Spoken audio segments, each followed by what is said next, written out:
Okay, I could spend most of the hour I've given Mary in introducing her, but I won't do that because I'm hoping she's going to touch on some of her history. But suffice it to say, for those few of you who don't know her, she is a born and bred Dookie, Duke undergraduate in zoology, Duke Medical School, residency in medicine, fellowship in infectious diseases, assistant professor, and then decided to go join Bob Gallo's lab. And I think I'll stop right there because I think I'll let her pick it up at that point because I'm sure there are some stories associated with that. So Mary, we were so proud of you and so glad that you could get this into your schedule. You've always been a great friend to CFAR, and we look forward to working with you very closely in the future. So everyone give her a warm welcome.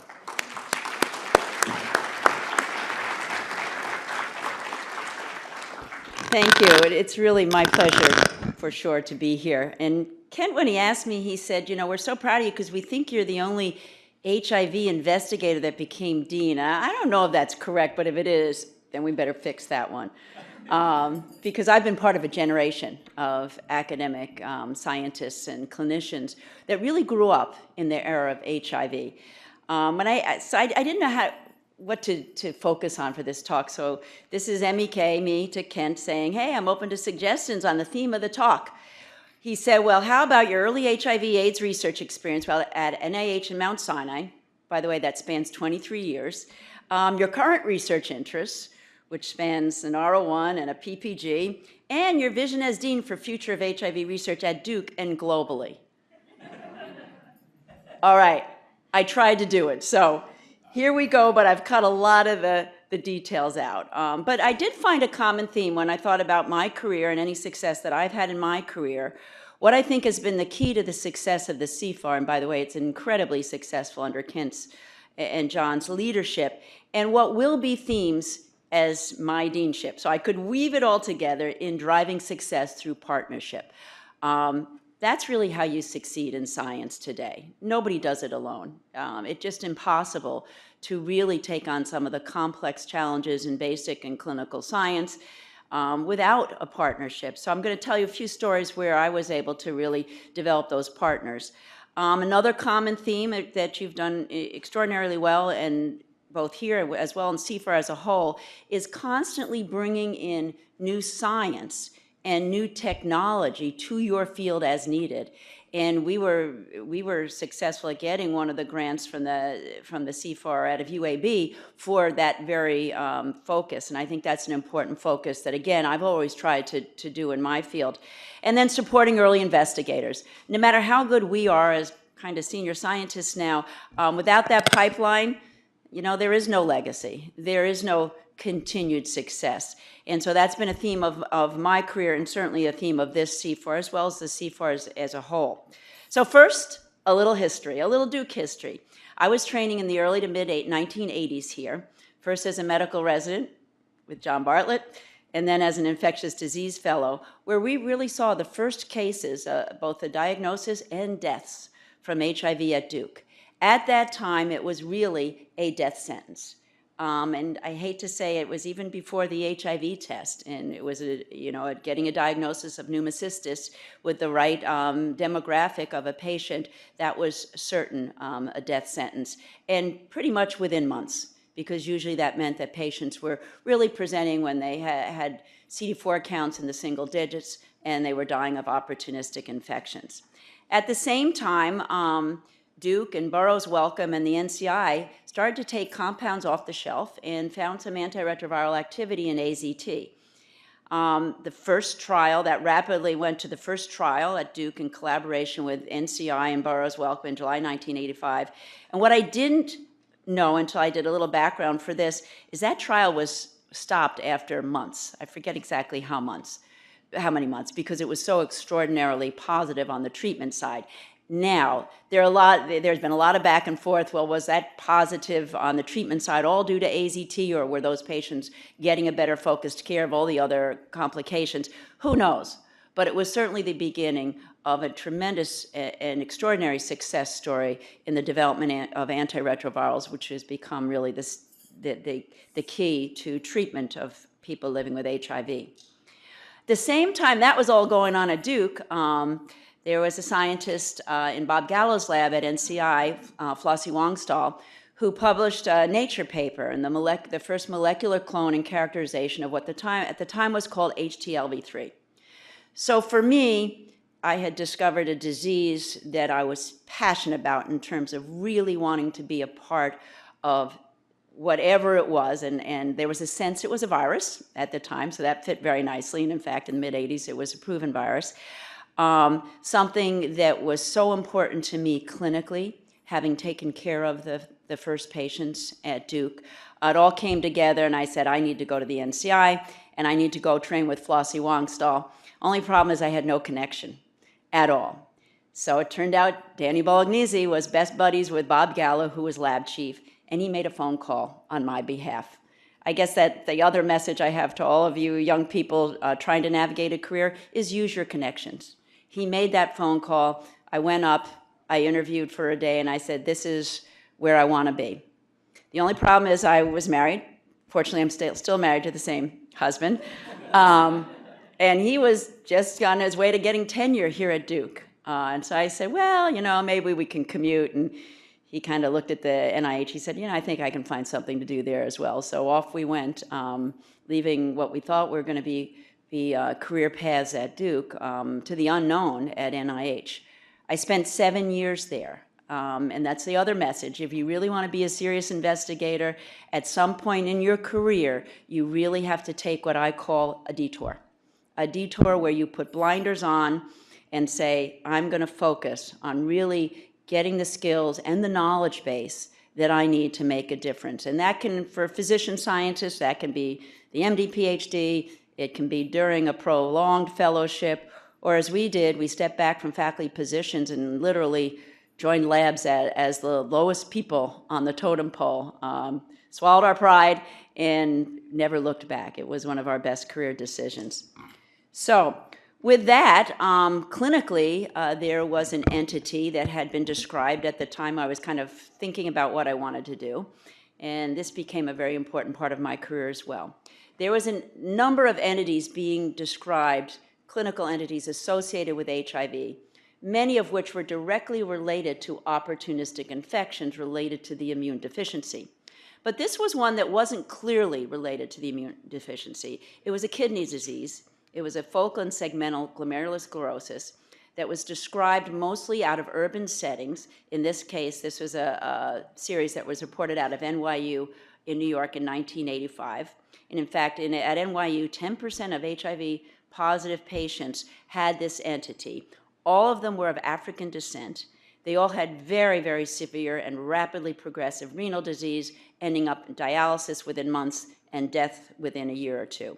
And this became the third leading cause of end-stage renal disease in African Americans greater than 20 years of age for about 10 years. This became known as HIV nephropathy. And sure enough, my husband's a nephrologist, and I'm a virologist. So we cracked this nut.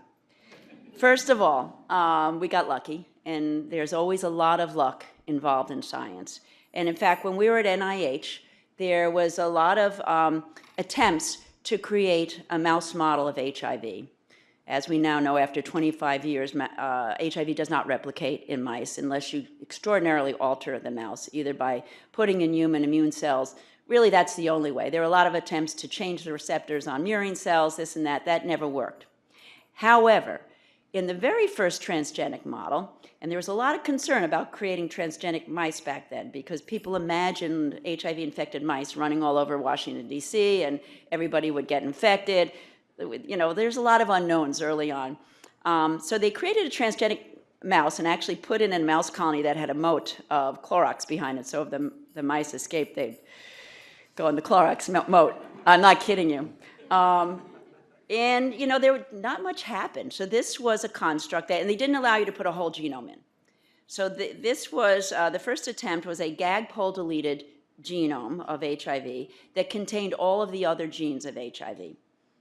Didn't really get an immune deficiency. Most people were very disappointed until they looked at the kidneys of the mice. And my husband was like the only nephrologist. He was actually in the Dental Institute, which is another story. But he came, he met me at my lab one day and he said, these kidneys look exactly like this disease that humans are getting. And I kind of said, we have a small animal model for HIV, and nobody else does. So this was luck number one, because sure enough, the pathology that was described in the mouse model, which is the TD26, was identical to the pathology found in the biopsies of patients with what became known as HIV-associated nephropathy. So the kidneys had these very dilated tubules full of protein, proteinaceous material, and the glomeruli, the sieving part of the kidney, became dysfunctional. That's why patients spilled huge amounts of protein. But the glomeruli, I don't even know if I have a pointer here. Let's see. Oh dear, that's not good.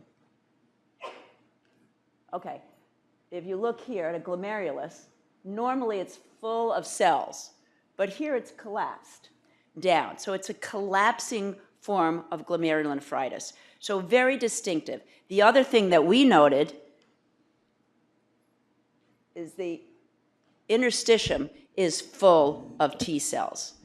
So we had a mouse model, looked exactly like human disease, and in some ways the rest is history. We really used that model. We used the model to first show that expression of HIV as a transgene recreated the clinical and pathologic phenotype in mice. They not only got that pathology, but they got what we call nephrotic syndrome, became very edematous, looked exactly like the clinical features of the human disease. We also showed through several very clever reciprocal transplantation studies that the disease traveled with the kidney. In other words, if we took a transgenic that expressed the gene in any other organ but the kidney, they didn't get the disease. The viral genes had to be expressed in cells of the kidney. That was quite unique. It suggested that cells intrinsic to the kidney, not necessarily immune cells, were really driving the disease. And then what happened is we used molecular virology. By the way, that's the other thing. I really wanted to become a molecular virologist and learn how to do a lot of gene gymnastics. We made a lot of constructs with single genes, genes deleted, and really were able to show, as well as a number of groups showed in both murine and rat models, that HIV-Neph and HIV-VPR, two of the genes of HIV, really were responsible for a lot of the pathologic processes in cells intrinsic to the kidney, podocytes and renal epithelial cells. And in fact, through 20 years of work and lots of colleagues and lots of people's work, able to show a lot of the signaling pathways that were disrupted by gene expression. So this animal model was critical to not only validating the paradigm that the virus is expressed in the kidney, but also really working out the molecular pathogenesis. But it wasn't until we went to Mount Sinai. By the way, when you're at NIH and you're not in building 10, which is the clinical building, it's almost impossible to get a human sample, which is kind of the irony of being there, right? You think, oh, you'll have access to, no. I couldn't get a human T cell because I was an NCI and not in the clinical center. But we did go to Mount Sinai, and there I was very fortunate to be chief of infectious diseases in a program where developing HIV, both clinically and basic science, was really, it made sense for many, many reasons. Not the least of which, we were at the Upper East Side of Manhattan at the intersection with Harlem, where HIV nephropathy was very, very prevalent in our clinic. And for me, that was kind of everything coming together as a clinician and as a scientist, working on a disease that was so relevant to the patients that we were working with. It also gave us opportunities to say, is everything we're finding in mice and learning, can we really show that that is true in the human disease through studying renal biopsies? And in fact, we were the first to show, using in situ hybridization, that the virus is indeed in renal epithelial cells, never had been described in epithelial cells before, both using RNA as RNA in situ hybridization as in situ DNA PCR. So lots and lots of studies later, we learned a lot from the renal biopsy studies. By the way, this is 20 years of research. that clearly antiretroviral therapy altered the pathology and clinical course of HIVAN. That was shown both directly by us in a patient that consented to have pre and post biopsies to show very nicely recovery of both improvement in pathology, recovery of function with antiretrovirals. But now many retrospective clinical trials has demonstrated that the inflection of this rapidly increasing curve of prevalence of HIV nephropathy stopped when antiretrovirals were introduced in the mid-1990s. Now, it didn't go down as much as we'd liked, and one of the reasons it didn't go down is that the pool of susceptible patients, remember I told you we were only seeing this phenomenon in people of African origin, that pool of susceptible patients rose. So the dynamics of the epidemic were such that we weren't seeing an increase in number, but we were seeing a steady state. I'm not going to tell you the story of the genetics because we didn't figure that out, and it's a great story, but it's really detailed. But it turns out there's a genetic variant of a gene called APOL1 that if you carry that variant, you are much more, extraordinarily more likely, 30-fold more likely to get HIV nephropathy if you're also unfortunate to get HIV. And it turns out it's probably because that variant protects individuals from African sleeping sickness. So an amazing story. We didn't crack that one, but I just love that story. We did show that it did infect renal epithelial cells. And the other interesting thing, when we were looking at the patients early on, particularly the patient that had treatment, we found that even though we were able to markedly improve the pathogenic findings, that patient had persistence of viral nucleic acid in the renal cells despite therapy. Now, in retrospect, that makes a lot of sense. Antiretrovirals do not cure infected cells. We know that, right? The genome integrates. And infected renal cells don't necessarily die. And so remember that point when I tell you what we're working on today. But we also noted that on in situ hybridization, that the interstitial of these kidneys were shocked with T cells that were expressing high amounts of virus in the absence of therapy. And that started to get us to think, well, how does the virus get into these cells, into the epithelial cells? They don't have CD4, they don't have co-receptors. And in a series of in vitro studies, we've been able to show very clearly that if you co-cultivate T cells that then physically come in contact with renal epithelial cells, you do get massive exchange of virus and viral nucleic acid. It's been hard to demonstrate or definitively show that that's the mechanism in vivo, but we have some ideas of how to do that. And by the way, some of that work was done by one of the awardees of a CFAR development grant, Maria Blasi, in my lab. We were also able to show by a series of dissecting and sequencing virus from these renal cells and comparing the sequences to viruses in the same patient from their T cells, that the virus was evolutionarily distinct. And so that really also suggested to us that the kidney was a unique compartment for replication. So this leads to what we're working on now. By the way, we're no longer working on HIV nephropathy because therapy has really had a major impact on that disease as a clinical entity. But the real issue we're addressing now is the kidney a long-term reservoir? My bias, and with some data to support it, is yes, it is.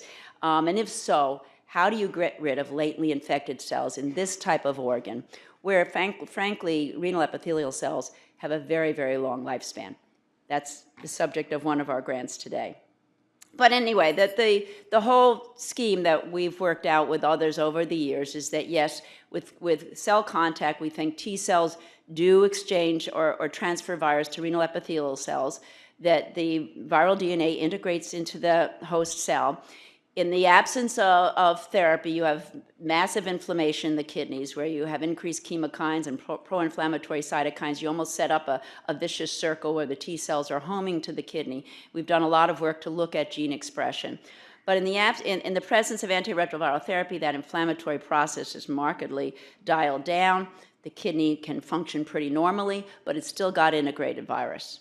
In times of stress, that virus can be reactivated. And in fact, that was actually demonstrated I don't want to say beautifully because it's a little worrisome, in a series of patients that underwent kidney transplant, HIV positive patients that underwent kidney transplant in France, where they basically got kidneys transplanted from HIV negative into HIV positive.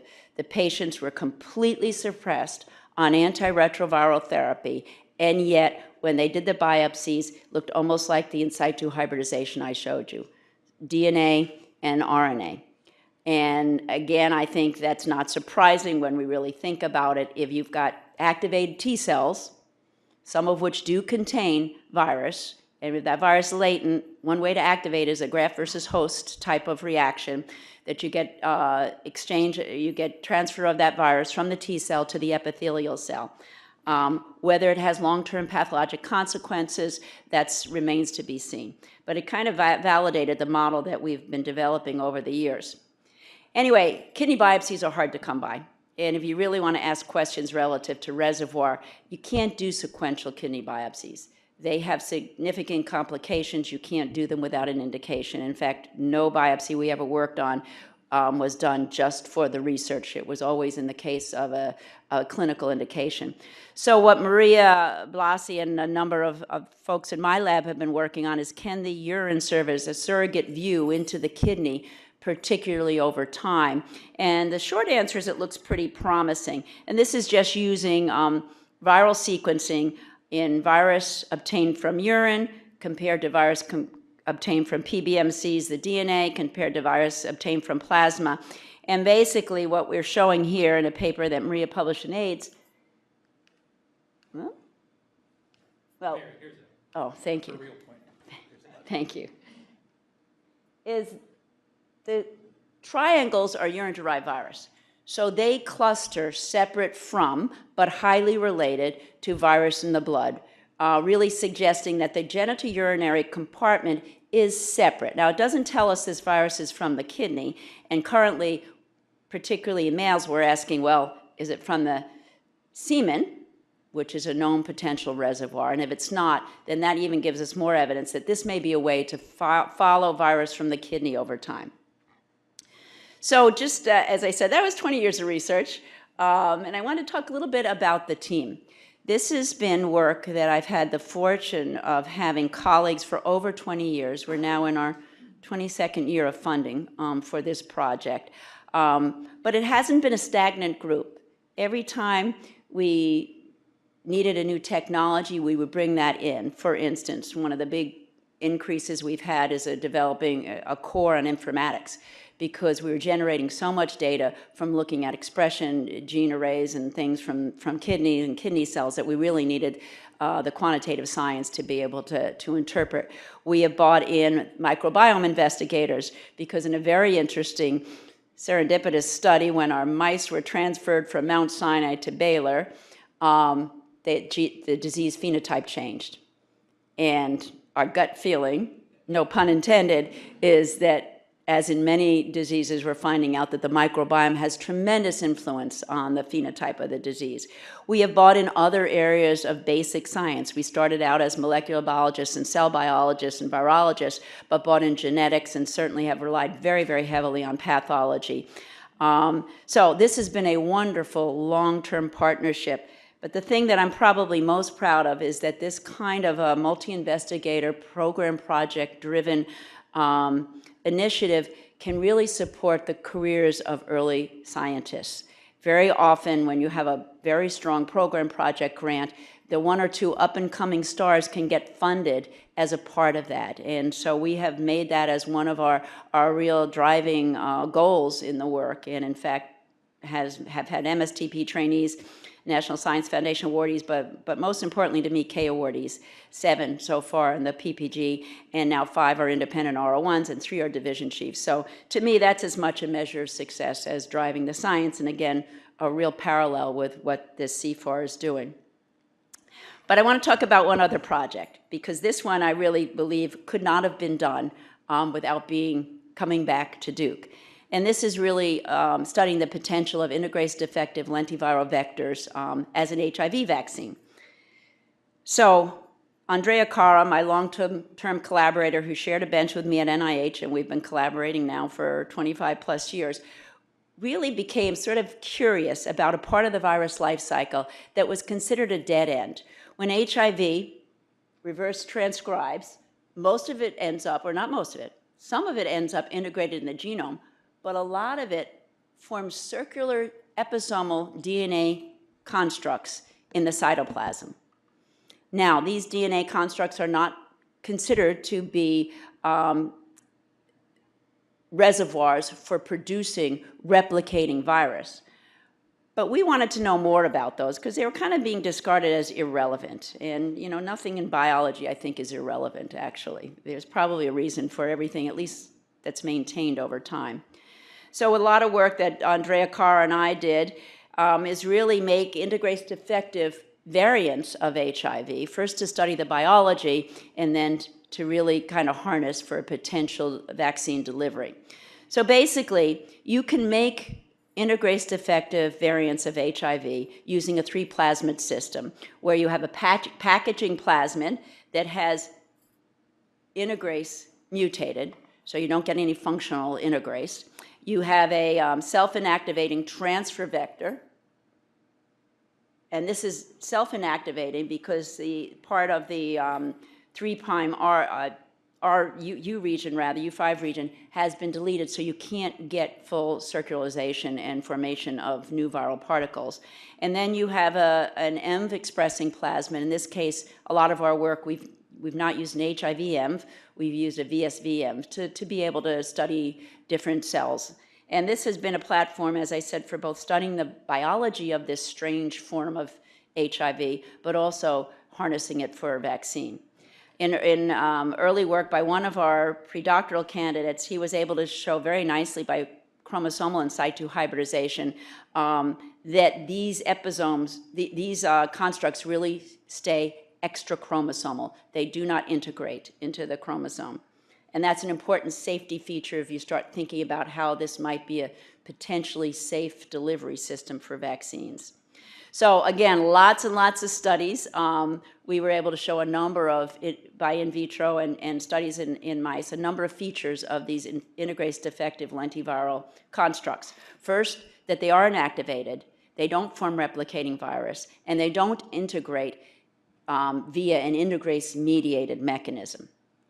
The IDLV circular forms, however, are transcriptionally active and in fact express any protein you put into them. And in fact, in a non-dividing cell, so the episomes aren't diluted out, that expression can be long-lasting. And in fact, in vitro, months and months, and in fact, in mice, I think we've shown up to 6 to 8 months. So that became very interesting and made us start to think about, hey, can you deliver an antigen where you get low-level expression over time, and might that be a promising vaccine approach? We did some studies in mice, showing proof of concept. We use a murine model for influenza, used a murine model for HPV. In each case, we would get expression of the antigen, we get the immune response to the antigen, and actually the clinical response that we were looking for without integration. So that led to, but we were stuck there. Because really, for anything we wanted to do with HIV, we needed to go into non-human primates. And this work is very hard to get funded without good preliminary data in the non-human primates. So it's almost like a, catch-22.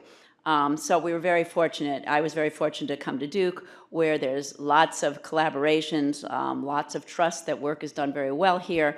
And we were able to do a pilot study that I'm going to tell you about to really ask, is IDLV delivery of an HIV immunogen a safe vaccine platform, and does it offer advantages for the development of a vaccine? So we did a 6-animal pilot study just to evaluate the immunogenicity, really and frankly to get enough data to really do the full non-human primate study we needed to do. We used the envelope 1086 in this transfer vector, as I told you about.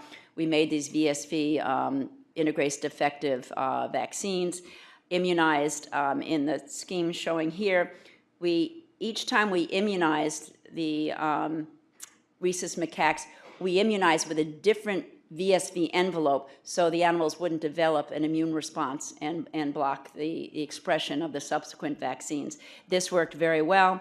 We also had almost a year in between each immunization because we really wanted to ask, do we have evidence that perhaps there's prolonged antigen expression and an advantageous prolonged immune response? And we did challenge the animals, even though that we managed expectations there. It was an N of 6, and lots of reasons why it wouldn't work, so in terms of protection. So what we were able to show, potent and persistent 1086 specific cellular immunity, lasted out to a year, got nicely boosted each time. High magnitude and durable plasma anti-IgG, again, boosting each time, and these are very high titers, actually. M-specific IgG in mucosal compartments. This was part of Maria's CFAR support that allowed her to do other studies, because we were on a very limited budget for this study. We also wanted to know whether there was prolonged antigen expression and did it induce affinity maturation, and the answer is yes, what we're showing here. And again, a lot of this work, I'll have lots of different people's names, because you can't do this outside an environment like Duke, where every assay you want to do, you have a lab that is validated to do that assay. And that it's hard to appreciate inside Duke how extraordinarily unusual that is, but how much it does facilitate your research. So I am very, very grateful for that. And what we've shown here, over at least 11 to 14 weeks, we do show evidence of continued antibody avidity maturation, suggesting at least over 2 to 3 months there is probably persistent gene expression. And then that way the avidity wanes over time, and then you can get, with a boost, a nice showing improved avidity again. And in fact, we were able to show that there were persistence of antigen-specific circulating memory B cells up to 31 weeks, and in fact, really nice boost at 57 weeks as well. So all of this looked promising in terms of prolonged antigen expression and really nice and persistent immune response. I won't go too much into that. We did characterize the antibodies again, looked encouraging for both V2 and CD4 antibody production. This is a lot of data, I won't go. Some neutralization, but only to tier 1. Not surprising, but always a little disappointing. But we also wanted to ask, did the IDLV vector actually persist, or did it integrate? And so this, we used a tattoo strategy in rhesus macaques. So where we vaccinated them, we also tattooed them so we could go back in months later and see whether we could detect the vector. And the bottom line is the LDLV DNA persists at the site of injection at 6 months post-immunization, because muscle cells generally do not divide. So that was what we would hope for, and what we indeed found. So we challenged the animals, and not surprising, they all got infected, because you have to have both the vector and the immunogen strategy. And what we did not have is the immunogen strategy. And so, summary of the pilot, I don't need to go through that, but the bottom line is we didn't get tier 2 neutralization, we didn't get protection, but we got everything else that we wanted. So that led to coming up with our program project grant that we're now in the 3rd year of funding.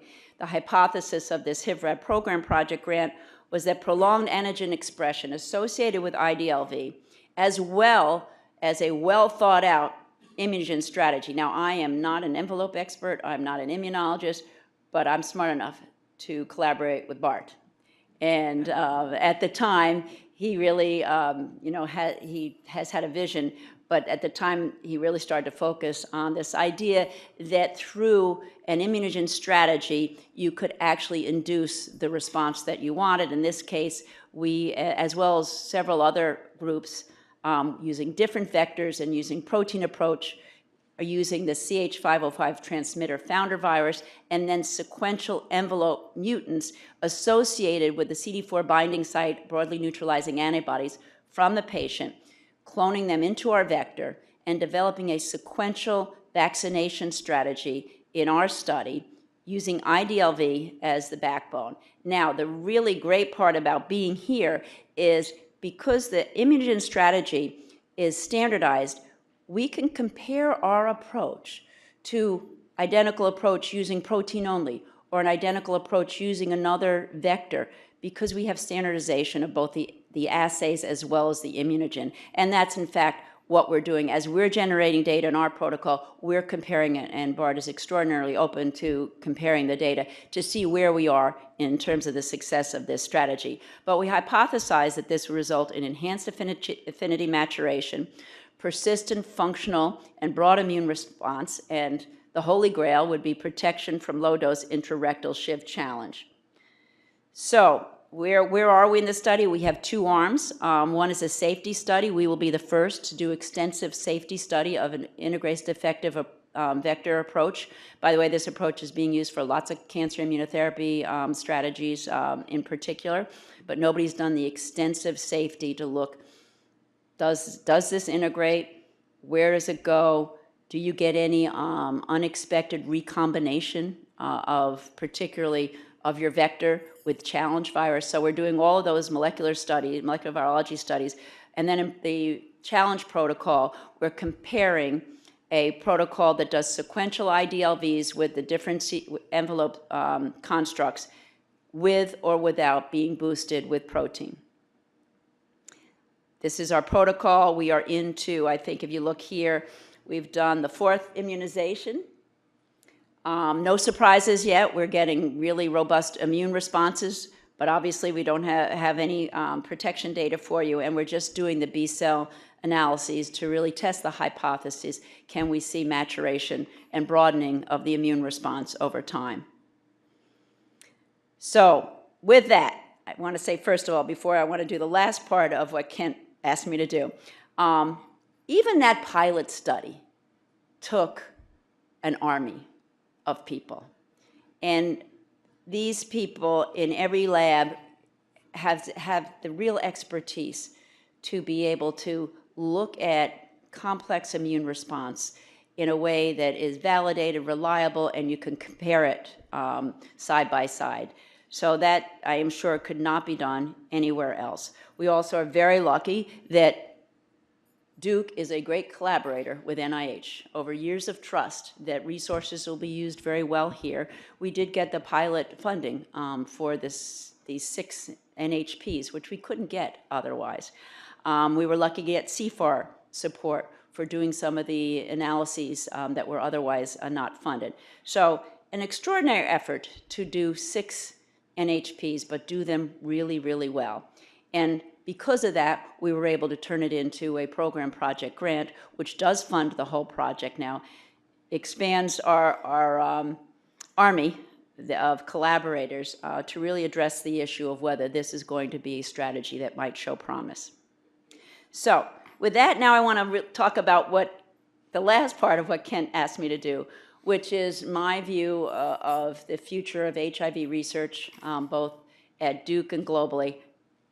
I can't do that, but I want to talk a little bit about what I think we should be doing. I really use the story of HIV as the success story of the vital partnership between academic medical centers, federal government, and industry. There is not another story that has worked so well in that 3-part collaboration, and I would say justified every dollar that went in to supporting the clinical care, the training and education of the future scientists and physicians, and the science that really was behind what is really a success story, I think, unmatched so far. So I use it, and I use it to really justify when you know, you're in several, particularly political circles, and people want to know, why is it so expensive to be at an academic medical center? It's because that's where you really have this kind of passion and collaboration. There are very few organizations besides academic medical centers that would train future scientists and train future physicians. So I really do believe that this is the paradigm that kind of justifies our existence. And I'd say that what we need to do going forward is build on the past success. So learning past success, look for those new partnerships all the time. I'm going to give you some ideas of new partnerships here at Duke, but both in terms of new partnerships for technology and new partnerships for areas of science that might not be obvious. My group is studying one of the interesting molecular phenomena seen with one of the viral genes, VPR, where all of a sudden you get these giant cells that are polyploid, and I don't know DNA replication enough to study it, and I found Don Fox in pharmacology and cell biology. Next thing you know, we're funded to study that, and I think that's what we should always be pushing ourselves to do at a place like Duke, where you can find those partners. New technology, it's extraordinary what is available to us as tools now. And certainly the Vaccine Institute is with the B-cell technology really on the cutting edge. There's lots of single cell technology now that we're bringing into our lab to look at every single cell and look at how the virus integrates or not in those cells. Leveraging discovery in other fields, certainly. Continued focus on training and educating new scientists, and that will always be part of our core mission.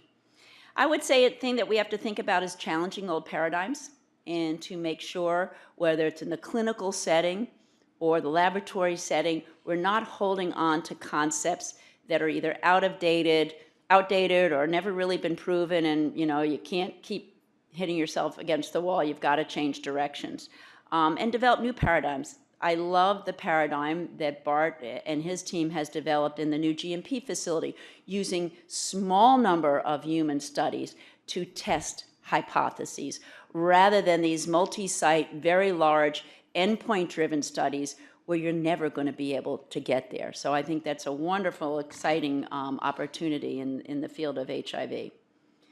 What about the future for HIV research at Duke?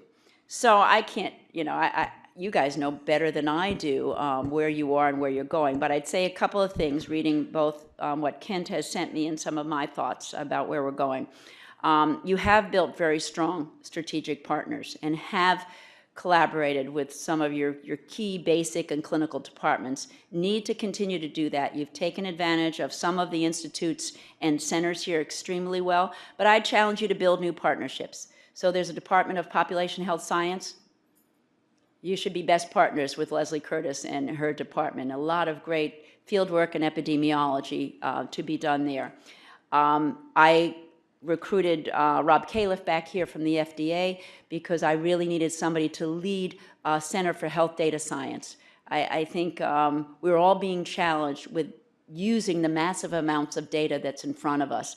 And so Rob is leading an effort that's not based in any single institute, but it's a cross-campus center where you can bring together teams of quantitative and data scientists with clinical scientists to answer challenging questions.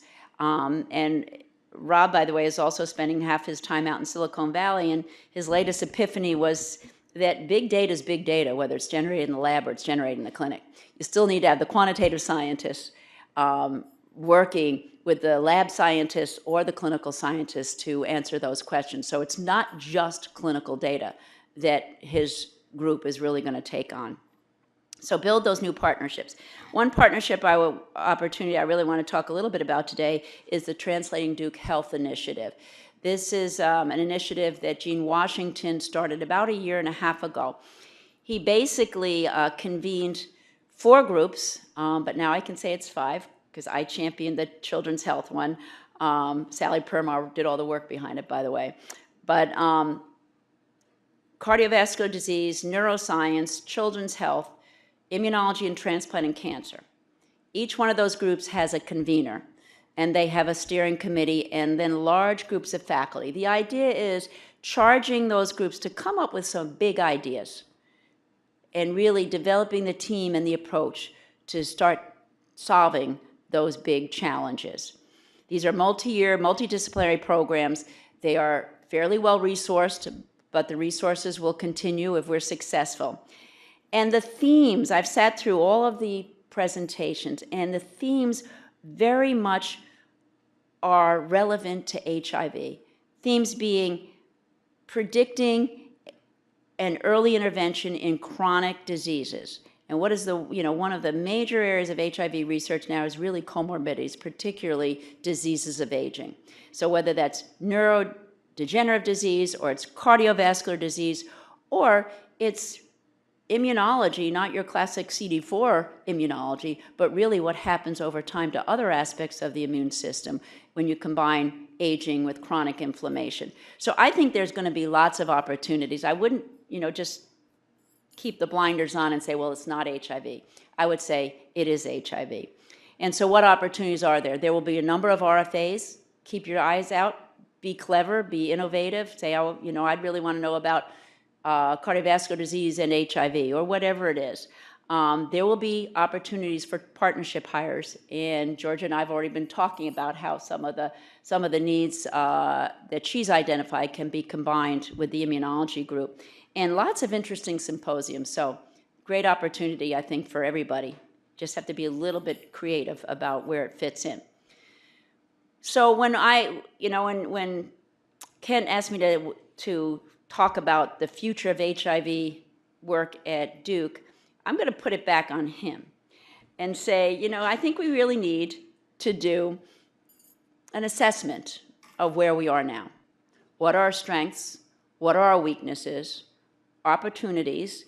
But do it in light of what are the current priorities for HIV. And I kind of mix these up a little bit because some of the ones that were at the top of the list, I don't know if NIH did it based on priority because they had 1 through 5 or 6 or not. I'd say developing next generation therapies with better safety and ease of use, that's probably not our sweet spot, but John, if you want to push back on me, you can. Certainly anything that has to do with vaccine prevention, that is a sweet spot, and I would argue that we are leading the world there.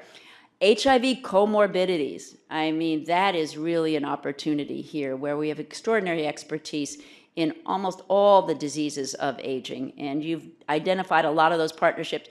We partnered on 2 RFAs when I was chair of medicine, and I would say that's an opportunity both in the clinical as well as in the basic science side of what we do. Reduction in health disparities, I think we need to keep owning that. And again, there's a lot of expertise across campus. I know that Kim Johnson and her colleagues applied to get a U award on health disparities, and we're waiting to see if that pans out or not. Continue what we all love to do, which is training, both in the lab and in the clinic for high priority HIV and AIDS research. So what about cure research? I think that's, I don't know what the what the real sort of winning approach is going to be for cure science. But I do know that there's a lot of great science there. And I think approaching it from that viewpoint without too many biases of what may or may not work is probably the best approach. So really getting our molecular biologists and cell biologists to really work with us on out-of-the-box ideas here. I don't think anybody has the winning idea. I think it's easy to dismiss as the pipe dream that will never happen, and I really caution against that.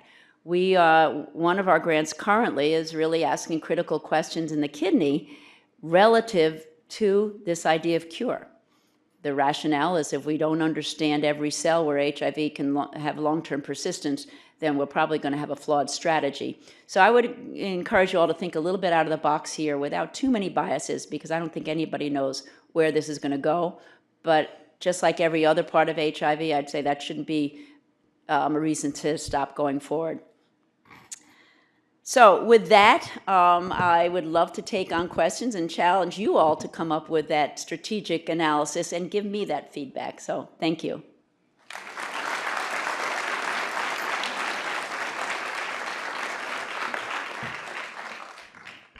Mary, what a tour de force. I think you didn't disappoint. Is Bart still here? I wanted to give Bart. I saw him pass Pat. He had to go. Okay. All right, who wants to start the questions? Georgia? There's Georgia.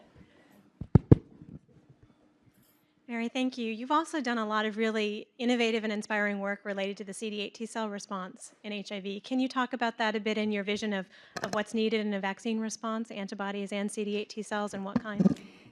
Yeah, Georgia's referring to, I've had a series of papers. Actually, she and I had them in parallel, looking at sort of non-classic CD8 antiviral responses. And there's a long story in HIV that CD8 cells releases an antiviral factor or factors Many have been identified. I think there is something there. I can't say that my group really got the holy grail there. But what we're sort of banking on in some of the work we're doing is that both the T-cell response and the humoral response is important.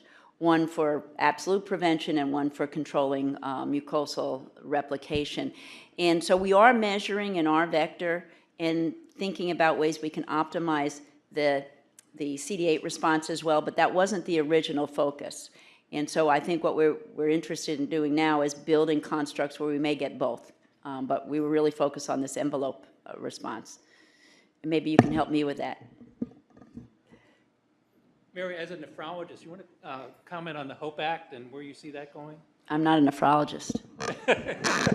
As a wife of a Yeah. nephrologist. So Cameron Wolfen and Mary and their colleagues are really leading that. I think it's a very exciting initiative. I don't know where we are in the state for approval yet here. It's approved. So I think it will turn out to be safe. And we've learned from the HIV negative kidneys going into HIV positive, you can control virus replication. So that's not the issue.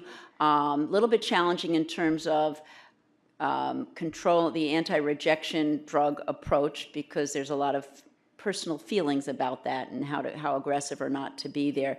But I think it's extremely doable. I think with our current level of antiretrovirals, I'm not concerned from a virus standpoint, so I'm pretty excited about it. Good. Have we enrolled anybody yet? All right. So we will see.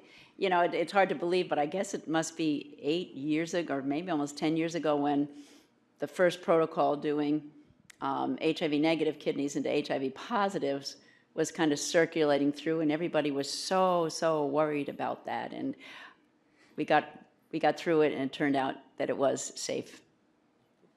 How about elite controllers? Any thoughts on that? In terms of understanding why they're elite controllers? Yeah. I think that is a holy grail that if we really understood it, we'd have the key to the vaccine too. It's frustrating. It's out there and no one's grabbed it yet. Yeah. So I had one question. So I was wondering, for the IDLVs, could you use those to deliver things like antibodies or other proteins? Oh yeah, so an exciting offshoot that we've been able to do with the pilot study, the other sort of thing I've always tried to do is maximize whatever opportunity I have. So the animals in our pilot that got infected with the challenge, now we have engineered the IDLV to express antibodies and to induce T-cell immune responses. And so we're going into a therapeutic arm of that study. It's a pilot, but the animals have been at a steady state in terms of their virus replication. We're treating them with antiretrovirals, giving them the IDLV, and then stopping the antiretrovirals and seeing what control we get. One area of concern is, although we get expression over time, it is low-level expression. Okay. So whether it's high enough, particularly for the antibodies, to see a therapeutic effect, I don't know. So one of the things I worked on before was AAV vectors and delivering antibodies that way. And I think one of the pitfalls that you run into... By the way, we're using your SOSET. Oh, just saying. Was that when you give the vector, if you give a lot of it in one site, we tended to think that there was inflammation that would cause responses against our antibody. So I was wondering, in IDLV, do you know if there's inflammation that spikes when you first give it? We're studying that in the mouse model, part of the program Project Grant, and another project that Donatelle Negri is the PI, is really looking at what is that inflammatory response. I could argue it either way, that the inflammatory response is necessary to get antigen uptake and presentation, or it could kill the cells. We know it probably doesn't kill the cells because we know in mice, at least, we see antigen expression at the site of vaccination for up to 6 months. But we need to examine that. By the way, relative to technology, my colleagues at Mount Sinai, should keep your ears open all the time. My colleagues at Mount Sinai have developed this incredible multiple antigen detection on a single piece of tissue that you can can keep stripping your antibody and going back in, and you don't lose the integrity of the antigen, and you can do 15, I don't know, Bala, how many, 15 or 20 antibodies. So you can start looking at the dynamics of the site in terms of what kind of inflammation, and characterize the cellular response at an extraordinarily specific level. So I'm very excited to bring that technology here, and I think Guido is starting to develop it. That's what I hear, but am I hearing wrong, Bala? That's true. Any other comments? John? Mental health. Mental health. My mental health? No. The future. Yeah. Mental health is an institutional strength. I agree. And we have a wonderful new chair of psychiatry, who I'm sure will be a great partner. Mary? Just the one thing, not to toot our own horn here, but we have a new PrEP clinic here at Duke, and we're actually probably the biggest game in North Carolina right now in terms of PrEP research and care. And we're having a big PrEP summit next week on Monday, and actually we had to close it to enrollment because it was so popular. So I think that PrEP research, When I'm thinking prevention, I'm Yeah. also thinking, I mean, it's not Yeah. only the vaccine, absolutely. and I think we're going to start to see a real change in incidence as a result. I hope. That's great. Congratulations for really taking that out of Duke into the community, which is really important. Okay, thank you very much. Mary, thank you. Thanks so much.